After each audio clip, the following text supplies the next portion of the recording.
حضرت عیسیٰ علیہ السلام کو اللہ کریم نے چوتھے آسمان پہ بلا لیا نا، تو دقیانوس نام کا ایک بادشاہ ہوا بنی اسرائیل کے اندر، بڑا ظالم تھا۔ اس نے گمراہی پھیلا دی اور جو لوگ معاذ اللہ کفر اور شرک نہیں کرتے تھے انہیں قتل کروا دیتا تھا۔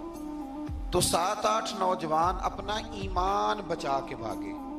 او ہو اللہ اکبر، ساری دنیا مال بچا کے بھاگتی، وہ 7-8 نوجوان اپنا ایمان بچا کے بھاگے کہ یہ ہمیں کہیں کفر کی طرف نہ لوٹا دے۔ تو جا کے ایک غار کے اندر چلے گئے تو ایک کتا بھی ان کے ساتھ ہو گیا۔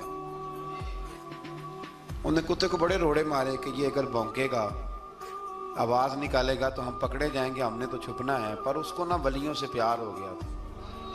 اس نے کہا بھگاؤ جتنا مرضی مجھے، فطرت میری ہے کہ میں بھونکتا ہوں، پر جب اللہ کے ولی ہوں تو پھر میں ادب کرتا ہوں۔ یہ قرآنی واقعہ ہے۔ اچھا، یہ عین وہ واقعہ ہے قرآن مجید کا کہ جو بہت ساری چیزوں پر ویسے ہی نص ہے اور بہت ساری زبانیں ویسے ہی گنگ ہو جاتی۔ تو وہ 6-7 لوگ تھے، وہ چلے گئے غار کے اندر، جا کے انہوں نے پناہ لے لی۔ بادشاہ کو پتہ چل گیا کہ غار کے اندر ہے۔ اچھا، اللہ کی قدرت، جیسے ہی داخل ہوئے انہیں نیند آ گئی، یہ سو گئے۔ اور قرآن مجید کہتا ہے، قرآن مجید کے یہ لفظ ہیں کہ کتا غار کے منہ پر بازو پھیلا کے بیٹھ گیا، گویا اپنے مالکوں کی خدمت کر رہا ہے۔ اب میاں صاحب کی ایک بات کر لیں درمیان میں۔ میاں صاحب فرماتے ہیں، جنہ تنا وچ عشق نہ رچیا، کتے ہونا تھی چنگے، اور چلو مالک دے کر راکھی کر دے، صابر بھوکے ننگے۔ یہ دیکھو نا کہ اتنا تو ان کے اندر بھی کمال ہے۔ اپنے نا دونوں بازو پھیلا کے کتا بھی غار پہ بیٹھ گیا۔ ان کو نیند آ گئی۔ بادشاہ نے پتہ کرایا کہاں بھاگ کے گئے، تو کہا وہ غار کے اندر ہیں۔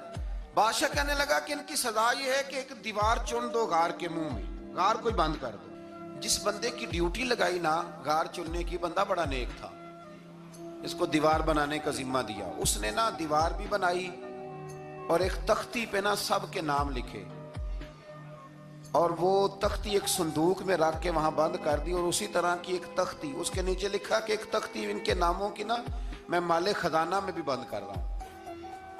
اللہ تبارک و تعالیٰ کی قدرت کے بعد مفسرین نے لکھا ہے وہ 100 سال تک سوئے رہے، اور بعض نے لکھا ہے کہ 300 سال تک سوئے رہے۔ 300 سال کے بعد اس طرح ہوا کہ حکومتیں بدل گئیں۔ بیدروس نام کا ایک بادشاہ آ گیا، وہ بڑا نیک دل تھا۔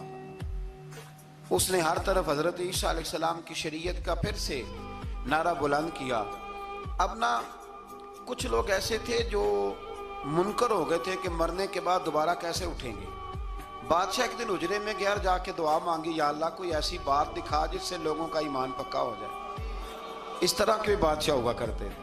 تو رب کریم نے کہا میں نے تو پہلے ایک راز چھپا کے رکھا ہوا ہے، کھول دیتے ہیں۔ اس نے دعا مانگی، اور ادھر کیا معاملہ ہوا، ایک چرواہا بکریاں چرانے والا وہاں سے گزرا۔ اس نے سوچا یہ دیوار ہے، اگر اس کا منہ کھول لوں نا کبھی تو میری بکریاں یہاں تھوڑا سا دھوپ کے اندر سستا لیا کریں گی۔ اس چرواہے نے کیا کیا کہ اس نے وہ دیوار گرائی تاکہ میری بکریاں اندر جایا کریں۔ وہ دیوار گرائی تو اس نے اندر 6-7 لوگ سوئے ہوئے دیکھے، اور کتا بھی سویا ہوا دیکھا۔ اللہ تبارک و تعالیٰ اپنی قدرت سے، اپنے فضل سے ان کی کروٹیں بھی بدلتا رہا۔ اپنی قدرت سے ایک طرف انسان پڑا رہے نا تو اعضاء گل جاتے، ان کی کروٹیں بھی بدلی جاتی، مناسب روشنی بھی دی جاتی، حرارت بھی۔ اس نے دیوار گرائی تو ان کی آنکھ کھل گئی، ایک دوسرے سے کہنے لگے آج تو بڑی گہری نیند سوئے ہیں یار، آج تو لمبی نیند پوری کر لی، چلو بھوک بڑی لگی ہے ایک دوست کو بھیجو۔ یہ سارا واقعہ قرآن مجید میں موجود ہے۔